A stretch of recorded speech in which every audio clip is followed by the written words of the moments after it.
प्यारे बच्चों, आज हम पढ़ेंगे पाठ एक, दो बैलों की कथा, जिसके लेखक है मुंशी प्रेमचंद।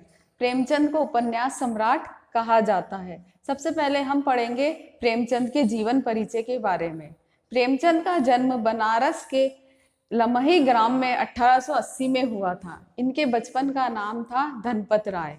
इनका जीवन पूरी तरह अभावों में बीता, यानी उन्हें जो सुख सुविधाएं बचपन में मिलनी चाहिए थी वे सुख सुविधाएं उनको नहीं मिली। फिर भी उन्होंने बीए तक पढ़ाई की।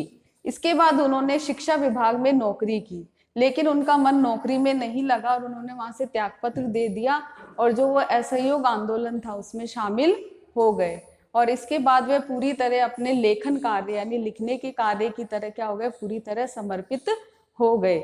अब उनकी जो कहानियां हैं, जो उन्होंने उपन्यास कहानियां लिखी है, जो उनकी कहानियां है वो मानसरोवर के 8 भागों में संकलित है। यानी जो उन्होंने जितनी भी कहानियां लिखी है वो मानसरोवर के 8 भागों में संकलित की गई है। उनके कुछ उपन्यास हैं जैसे कि सेवा सदन, कर्म भूमि, रंग भूमि, निर्मला, गोदान, गबन आदि। इसके साथ साथ उन्होंने कई पत्रिकाओं का भी संपादन किया, जैसे हंस, जागरण, माधुरी आदि। इनकी जो रचनाएं हैं उनका मूल विषय था किसानों और मजदूरों की दुर्दशा, दलितों का शोषण और समाज में स्त्री की दुर्दशा और असहयोग आंदोलन जो है इनकी रचनाओं के क्या थे, मूल विषय थे। इनको लेकर इन्होंने अपनी रचनाएं लिखी। ये इनके जीवन परिचय था। अब हम पढ़ेंगे पाठ जो है दो बैलों की कथा। इस पाठ के माध्यम से जो लेखक है, जो मुंशी प्रेमचंद है, उन्होंने कृषक समाज यानी किसान समाज और जो पशुओं के बीच जो भावात्मक संबंध है उसका वर्णन किया है। यानी कि इसमें बताया गया है कि हमें स्वतंत्रता यानी जो आज़ादी है वो आसानी से नहीं मिलती। इसके लिए हमें क्या करना पड़ता है, बार बार संघर्ष करना पड़ता है। यही चीज उन्होंने दो बैलों के माध्यम से हमें समझाई है। अब है पाठ दो बैलों की कथा। जानवरों में गधा सबसे बुद्धिहीन समझा जाता है। जब हम किसी आदमी को पहले दर्जे का बेवकूफ कहना चाहते हैं तो सबसे पहले हम उसे गधा ही कहते हैं। गधा सचमुच में बेवकूफ है।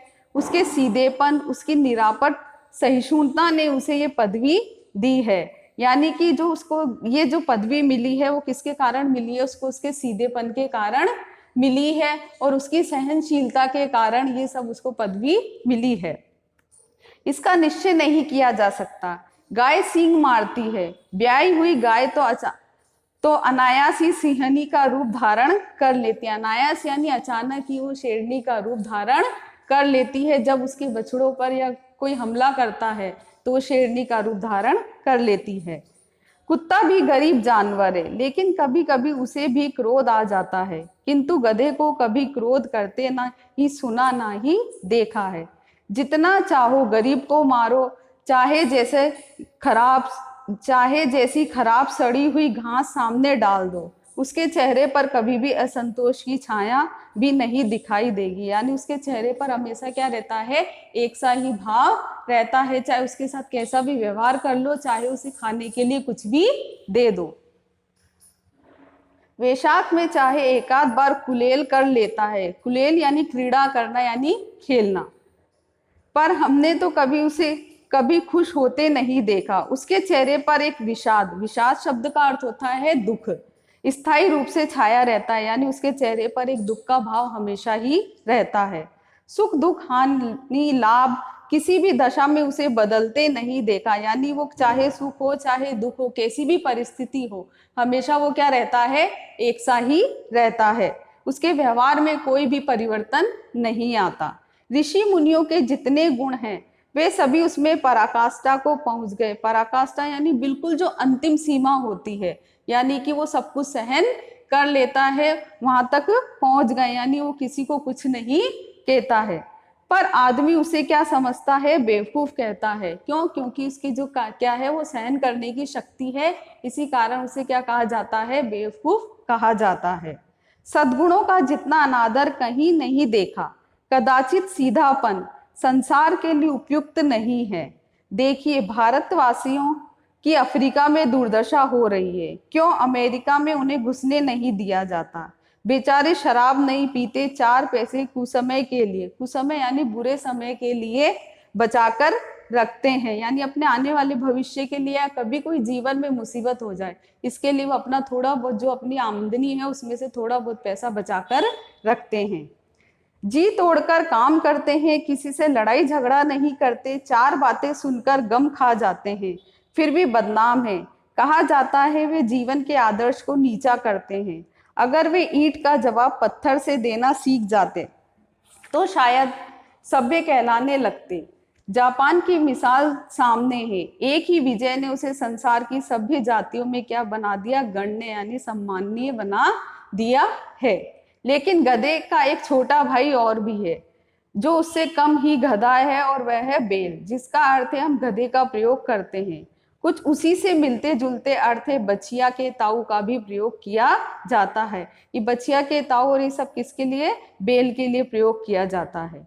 कुछ बैल को शायद बेवकूफों में सर्वश्रेष्ठ कहेंगे, मगर हमारा विचार ऐसा नहीं है। बैल कभी कभी मारता भी है, कभी कभी अड़ियल बैल भी देखने में आते हैं, और भी कई रीतियों से अपना असंतोष प्रकट कर देता है। अतएव उसका स्थान गधे से नीचा है, यानी कि जो गधा है वो कभी भी उसका क्या रहता है, चाहे कैसी भी परिस्थिति हो वो हमेशा एक सा ही रहता हो, चाहे कितना भी उसको कैसा भी व्यवहार कर लो।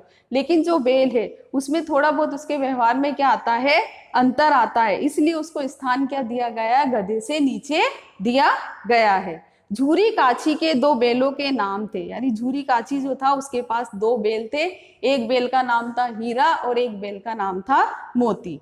दोनों पछाई जाति के थे। पछाई जाति यानी जो ये बैलों की जो एक नस्ल होती है उस नस्ल का नाम है पछाई। देखने में सुंदर, काम में चौकस, डील में ऊंचे। बहुत दिनों तक साथ रहते रहते दोनों में भाईचारा हो गया था।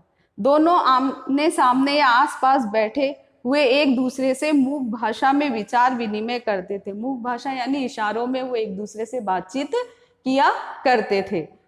एक दूसरे के मन की बात को कैसे समझ जाता था हम नहीं कह सकते, यानी वो जो भी बोलते थे, जो उनके हाव भाव थे, उससे वो दोनों जो हीरा और मोती थे वो दोनों एक दूसरे की भावनाओं को क्या करते थे, एक दूसरे की बातचीत को समझ जाते थे। हम नहीं कह सकते, अवश्य ही उनमें कोई ऐसी गुप्त शक्ति होगी जिससे जीवों में श्रेष्ठता का दावा करने वाला मनुष्य वंचित है। दोनों एक दूसरे को चाट कर सूंघ कर अपना प्रेम प्रकट करते थे। कभी कभी दोनों सींग भी मिला लिया करते थे, विग्रह के नाते से नहीं, केवल विनोद के भाव से। विग्रह यानी अलग होना, यानी वह जब वो दोनों क्या करते थे, एक दूसरे को सूंघ कर या चाट कर एक दूसरे के प्रति प्रेम भाव प्रकट करते थे, आत्मीयता के साथ रहते थे, दोनों मिलकर रहते थे। लेकिन वो सब किसके, केवल एक क्रीड़ा या खेलने के भाव से, प्रसन्नता के भाव से ये सब क्रियाएं किया करते थे।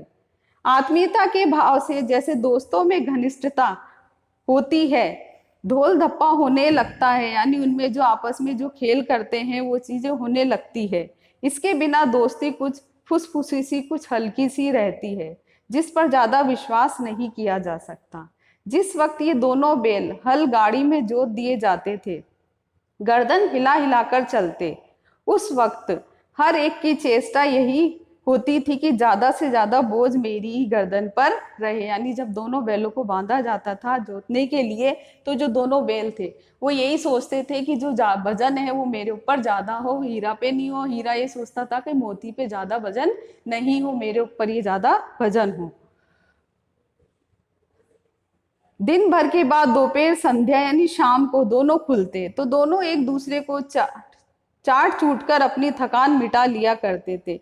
नाद में खली भूसा पड़ जाने के बाद दोनों साथ उठते थे। नाद यानी जहाँ पर जो पशुओं को चारा रखने का जो स्थान होता है, वहां पर उन दोनों को जब शाम को वो आते थे थक कर, दोनों बैलों को खोल दिया जाता था। और वहां जब वो चारा दोनों एक साथ खाते थे, साथ नाद में मुंह डालते, साथ ही बैठते थे। एक मुंह हटा लेता तो दूसरा भी मुंह हटा लेता था।